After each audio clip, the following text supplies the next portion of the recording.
నడవడికలు, ఆయన యొక్క గుణశీలము, సౌశీల్యతను బట్టి చూస్తే ఆ కార్యములు నేటికీ మరువలేరు.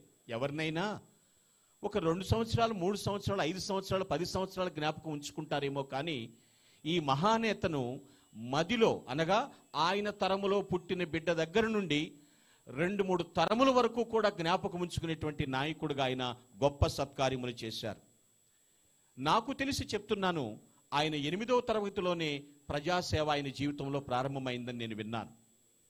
అంత గొప్ప నాయకుడిగా ఆయన జీవించారు. ఆ సేవ ఎటువంటిది అంటే అధోగతిలో ఉన్న ప్రజలను పురోగతికి నడిపించారు. అసలు గతే లేని ప్రజలను ప్రగతి బాటంలో నడిపించారు. కారణం ఆయన చెప్పినటువంటి చదువుకున్న వాక్యం అది. వారి క్రియలు వారి వెంట పోవునని ప్రకటన 14:13 సెలవిస్తోంది. ఆయన చేసిన సత్కార్యములు దేవుని సన్నిధిలో సాక్ష్యమిస్తూ ఉన్నాయి. అంటే అనుకూలంగా ఉన్నప్పుడే కాదు, ప్రతికూల పరిస్థితుల్లో కూడా ఆయన ప్రగతి బాట వైపు ప్రజలందరినీ నడిపించాడు. కొంతమంది అనుకుంటారు వారి కుటుంబమేనా, కాదు, అందరినీ కూడా ఆయన ప్రగతి బాటలో నడిపించినటువంటి వ్యక్తి. తపన ఉంది ఆయనకి. తప్పించిపోయేటువంటి వారు అసలు సిసలైన సత్కార్యం, రక్షణ పొందారు. రక్షణ పొందిన తర్వాత ప్రతి ఒక్కరిని బంధకాల నుంచి విడిపించడానికి చివరి శ్వాస వరకు ప్రయత్నం చేస్తూనే ఆయన జీవించారు. సో నీతిమంతులకు విశ్రాంతిని గుర్చిన వాగ్దానం నెరవేరుతూ ఉంది. ఆయన మొదటి చేసిన ప్రయత్నం ఏమిటంటే యాక్ట్స్ ఆఫ్ గుడ్, సత్కార్యములు. ఎన్నో సత్క్రియలు చేశారు ఆయన. అందుకనే డేవిడ్ మెక్కేస్లాండ్ అనేటువంటి వ్యక్తి ఈ మాట చెప్తున్నాడు. ఏమంటాడంటే, a message from the dying it's only can give a message to the purpose అంటాడు. మరణించే వ్యక్తి ఇచ్చే సందేశం జీవించేటువంటి వారికి ఒక ఉద్దేశాన్ని ఇవ్వగలుగుదు, ఒక ఉద్దేశాన్ని ఇస్తుంది. ఆయన చేసిన సత్క్రియలు నేటికీ మరువలేము కదా. అది వాక్యానుసారంగా ప్రతి ఒక్కటి ఆయన చేసుకుంటూ వెళ్ళారు. కాబట్టి నేను ఒక్కటి నమ్ముతున్నాను, ఆయన ఖచ్చితంగా నిత్య విశ్రాంతిలో ప్రవేశిస్తారు. రెండవ ప్రయత్నం ఏమిటి అంటే, ఆ మహానేతను జ్ఞాపకం చేసుకునేటప్పుడు 11వ వచనం ఇక్కడ ఉంటుంది. ఏమనుంటుందంటే, ఎవడునూ పడిపోకుండా ఆ విశ్రాంతిలో ప్రవేశించుటకు జాగ్రత్త. దేవునికి ఆయన అనుకూలంగా ఉన్నారు, దేవుని ప్రజలకు కూడా అనుకూలంగా ఉన్నారు. మొదటిది యాక్ట్స్ ఆఫ్ గుడ్ అయితే, రెండవది ఏంటంటే అమీనబిలిటీ, అనుకూలంగా వ్యవహరించారు.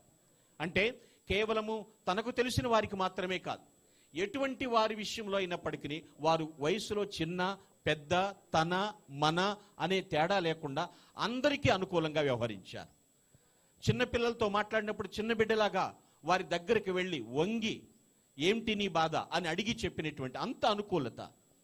ఒక పబ్లిక్ మీటింగ్లో కూడా వెళుతున్నప్పుడు ఆయన అలా ఆ యొక్క గ్యాలరీ పట్టుకుని వెళుతున్నప్పుడు ఎక్కడో ఉన్న చిన్న బిడ్డను చూసి కూడా వెళ్ళి వంగి ఏమిటి ఇక్కడికి వచ్చావు ఏమిటి అని ఆ పిల్ల చేతిలో ఉన్న అప్లికేషన్ కూడా తీసుకున్నట్టు. అంత విధేయత, అంత అనుకూలత. ఇది ఎక్కడి నుండి వచ్చింది అంటే ఆయన దేవుణ్ణి విశ్వసించారు, రక్షించబడ్డారు. కాబట్టి అంత అమ్యూనబిలిటీని మనం చూస్తున్నాం. చాలా మంది చెప్తారు, what is your secret of your success అంటే ఆయన చెప్తున్నటువంటి మాట ఏమిటంటే, నేను అందరికీ అనుకూలంగా వ్యవహరించాను, తన మన తేడా చూడలేదు. అందుకనే వాగ్దానం చేసినటువంటి ప్రకారము ఆయన అందరి మొరలు కూడా దేవుని బట్టి ఆయన విన్నాడు. కొన్ని ప్రతికూల పరిస్థితులు ఫేస్ చేశారు ఆయన లైఫ్లో. అయితే ప్రతి దినచర్య ఏమిటి అంటే వాక్య పఠనం, ప్రార్థన చేయటం, ఫ్యామిలీతో గడిపినట్లుగానే ప్రజలతో కష్టసుఖాల్లో పాలు పంపులు పొందటం. ప్రభునందు పిల్లరా, ఏ మనిషి పరిపూర్ణుడు కాడు అని చెప్తాం, కానీ పరిపూర్ణత ప్రభువు మనకి ఇస్తాడు ఖచ్చితంగా.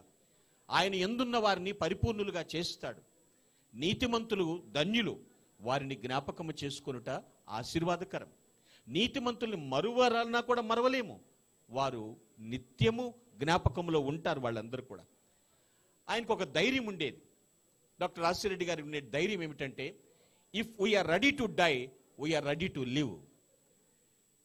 చనిపోవటానికి సిద్ధమైతే మరలా జీవించటానికి సిద్ధం అన్నట్టు. మరొక జీవితం ఉంది.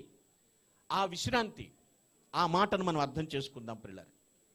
సత్కార్యములు చేశారు ఆయన, అందరికీ అనుకూలంగా వ్యవహరించారు.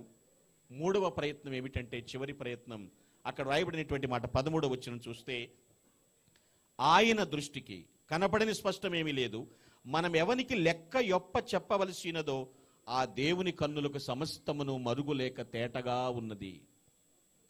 మూడవ ప్రయత్నం ఆయన చేసింది ఆ విశ్రాంతిలో ప్రవేశించడానికి అకౌంటబిలిటీ.